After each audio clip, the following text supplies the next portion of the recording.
മക്കള് കരയുമ്പോ, ബന്ധുക്കള് കരയുമ്പോ, നാട്ടുകാരും കുടുംബക്കാരും വന്ന് കഫം പൊതിയുന്നതിനെ കുറിച്ച്, മയ്യത്ത് കുളിപ്പിക്കുന്നതിനെ കുറിച്ചൊക്കെ പറഞ്ഞുകൊണ്ടിരിക്കുമ്പോ നിന്റെ റൂഹദാ ഫീ റിയാദുൽ ജന്ന.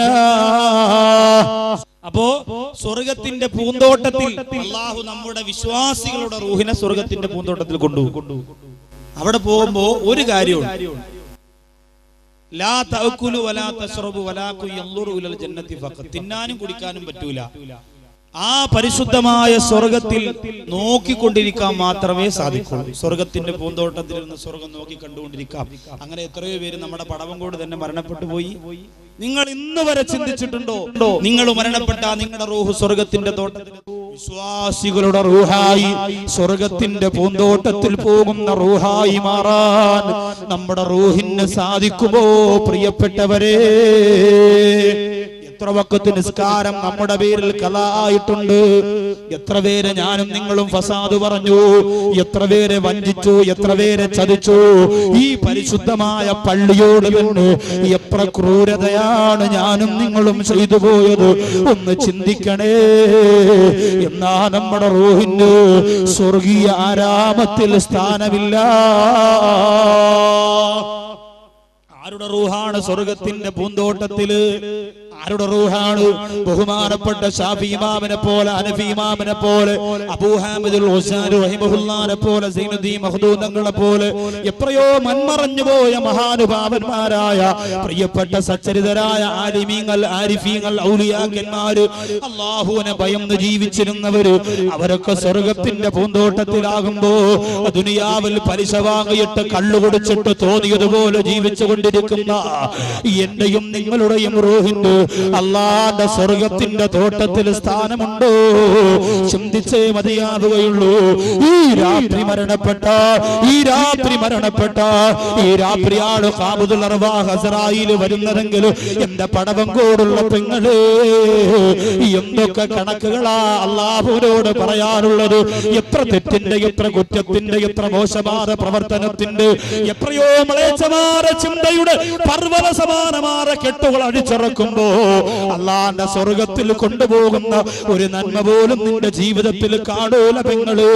ഇതാണ് ജീവിതമെന്ന് പറഞ്ഞ് സുഖിച്ചുകൊണ്ട് സന്തോഷിച്ചുകൊണ്ട് ജീവിക്കുന്നവരെ, വഅനീബൂ ഇലാ റബ്ബികൂ വഅസ്ലിമൂ ലഹു. അല്ലാഹുവിലേക്ക് മടങ്ങി വന്നു.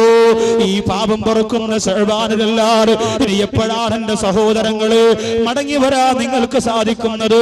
നിസ്കാരമില്ലാതെ പടവങ്കോട് പള്ളിയുടെ ചുറ്റും കറങ്ങി നടക്കുന്ന എന്റെ പ്രിയപ്പെട്ട ചെറുപ്പക്കാരാ, ഒരു കുപ്പി കള്ളിലാണ് നിന്റെ ജീവിതത്തിന്റെ സന്തോഷമെന്ന് കരുതിപ്പോയെങ്കിലും ഇല്ല മോനെ.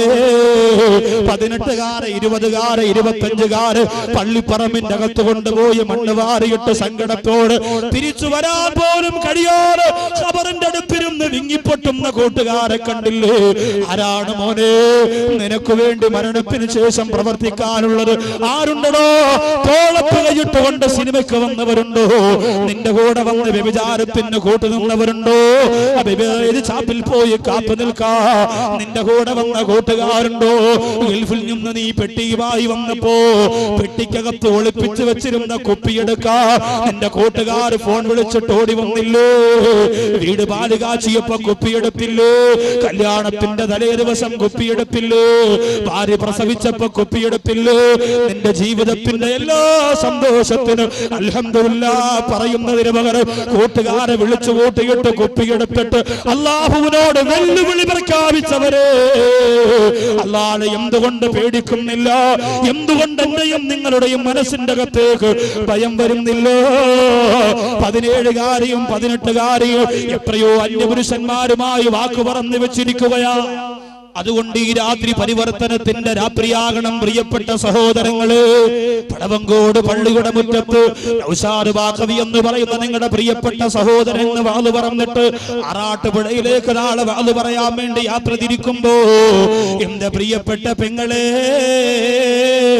അല്ലാഹു ഒരു നിമിത്തമായിട്ട് വെച്ച പരിപാടി കൊണ്ട് നിന്റെ മനസ്സിന്റെ അകത്തൊരു മാറ്റം വന്നില്ലെങ്കിൽ എന്റെ പെങ്ങളെ, പട്ടിയെ കൊണ്ടുപോയി കുഴിച്ചിടുന്ന പോലെ നിന്റെ മക്കൾ കൊണ്ടുപോയി പള്ളിപ്പറമ്പില് നിന്നെ വെച്ച് മണ്ണ് വാരിയിട്ട് തിരിച്ചു പോകുമ്പോ ഒരു നന്മ പോലും നിന്റെ ഖബറിന്റെ അകത്ത് കിട്ടൂല. അല്ലാഹു കാത്ത് രക്ഷിക്കട്ടെ. അതുകൊണ്ട് അല്ലാഹു ഇഷ്ടപ്പെട്ടവരുടെ റൂഹായി മാറിയ ആര് കരഞ്ഞാലെന്തോ, എവിടെ അടക്കിയാലെന്തോ, വതകൂനു ഫീ റിയാദിൽ ജന്ന, സ്വർഗത്തിന്റെ പൂന്തോട്ടത്തിലായിരിക്കും നമ്മുടെ റൂഹിന്റെ സ്ഥലമെന്ന കാര്യം നമ്മൾ മറക്കണ്ട. നാലാമത്തെ റൂഹ് ആരുടേതാണെന്നറിയോ? വഅർവാഹുൽ ഉസാതി മിനൽ മുഅ്മിനീൻ, വിശ്വാസികളിൽ നിന്ന് തെറ്റ് ചെയ്യുന്നവരുടെ റൂഹാണ്. വിശ്വാസികളിൽ നിന്ന് തെറ്റ് ചെയ്യുന്നവരുടെ റൂഹാണ്. തിന്മ ചെയ്യുന്നവരുടെ റൂഹാണ്. ആഭാസത്തരങ്ങൾ കാണിച്ച് ജീവിക്കുന്നവരുടെ റൂഹാണ്. നിസ്കരിക്കാൻ പറഞ്ഞാൽ കേൾക്കൂല. 10 കൊല്ലമായി 9 കൊല്ലമായി ജാബിർ സഖാഫി ഉസ്താദ് പള്ളിയിൽ പ്രസംഗിക്കുന്നുണ്ട്, ക്ലാസ് നടത്തുന്നുണ്ട്, നസീഹത്ത് തരുന്നുണ്ട്. ഇന്ന് വരെ അത് സമാധാനത്തോടെ കേൾക്കാൻ നിങ്ങൾക്ക് കഴിഞ്ഞിട്ടുണ്ടോ? 9 വർഷമായി ഈ പരിശുദ്ധമായ പള്ളിക്കകത്ത് ഹദ്ദാദ് റാത്തീബ് ഓതുന്നുണ്ട്. അതെന്തെന്ന് ചോദിച്ചാ മറുപടി പറയാനുള്ള, അത് എന്താണെന്ന് ബോധമുള്ള എത്ര ചെറുപ്പക്കാരാണുള്ളത്? എന്റെ സഹോദരങ്ങള്, എനിക്ക് എന്റെ ഉസ്താദിനോട് പറയാനുള്ളത്, 9 കൊല്ലമൊക്കെ മതി ഉസ്താദ്, നന്നായില്ലെങ്കിൽ പടച്ചവന്റെ കയ്യിൽ ഏൽപ്പിച്ചിട്ട് ഇറങ്ങിപ്പോക്കോ. എത്രയോ നല്ല ആലിമീങ്ങളെ പ്രതീക്ഷിച്ചുകൊണ്ട് ഒരുപാട് പള്ളികൾ കാത്തിരിക്കുകയാണ്. ഞങ്ങൾക്കൊരു നല്ല ഉസ്താദിനെ കിട്ടിയിരുന്നെങ്കിൽ, നല്ലതുപോലെ പ്രസംഗിക്കുന്ന, നല്ലതുപോലെ ഖുർആൻ ഓതുന്ന, നല്ലതുപോലെ ക്ലാസ് നടത്തുന്ന ഒരു ഉസ്താദിനെ കിട്ടിയിരുന്നെങ്കിൽ കൊള്ളാമായിരുന്നു എന്ന് ആഗ്രഹിച്ചുകൊണ്ട് നൂറുകണക്കിന് കേരളത്തിന്റെ പള്ളികൾ കാത്തിരിക്കുമ്പോ നന്നാവാത്ത ജനതയ്ക്ക് വേണ്ടി 10 കൊല്ലത്തിൽ കൂടുതൽ ആർക്ക് വേണ്ടിയാണ് എന്റെ പ്രിയപ്പെട്ടവരെ പറയുന്നത്?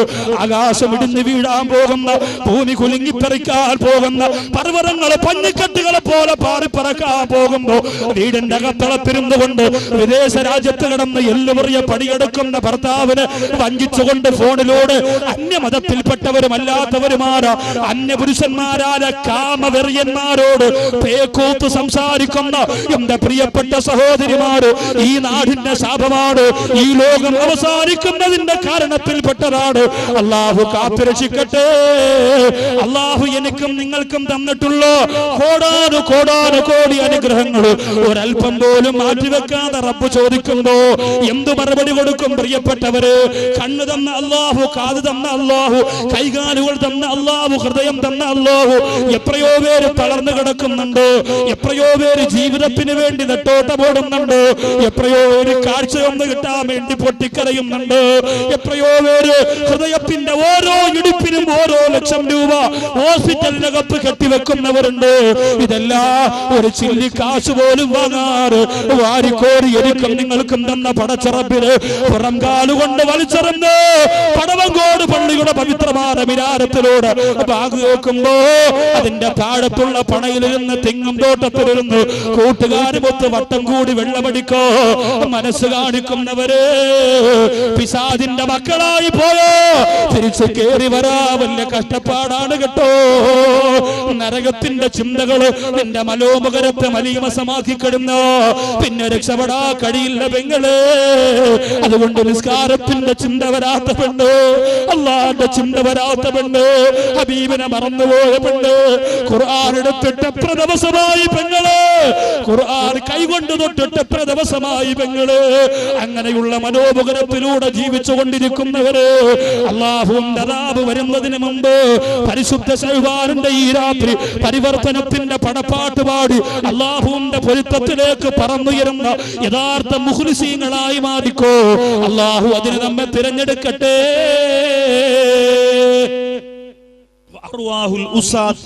മാതാപിതാക്കളെ വഴിപ്പെടൂല, ഭർത്താവിനെ വഞ്ചിക്കുന്നു, ഭാര്യയെ വഞ്ചിക്കുന്നു, മക്കളെ മര്യാദ പഠിപ്പിക്കൂല, ഖുർആൻ ഓതൂല, ഒരു ദീനി ചുവയുമില്ല.